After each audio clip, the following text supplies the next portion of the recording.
U organizaciji zajednice sportskih udruga grada Vukovara u rodnoj kući Lavoslava Ružička je održana tradicionalna dodjela nagrada i priznanja najboljim sportašicama, sportašima i sportskim kolektivima u protekloj 2011. godini.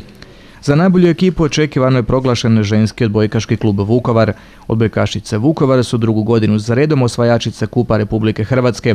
Nastupaju u europskim natjecanjima Kupu Ceva, Challenge Kupu i Interligi, te na proljeće u doigravanju za prvakinje Hrvatske. Titulu u pojedinačnoj konkurenciji osvojio Boško Polhe, član prve ekipe Hrvatskog rukometnog kluba Borovo i trener mlađih selekcija, dok je Ivana Krkljuš, članica Hrvatskog veslačkog kluba Vukovar, proglašena za najsportašicu grada u protekloj godini. Za najperspektivniju sportašicu grada Vukovara izabrana je šahistica Tamara Ljikara, članica šahovskog kluba Vukovar 91.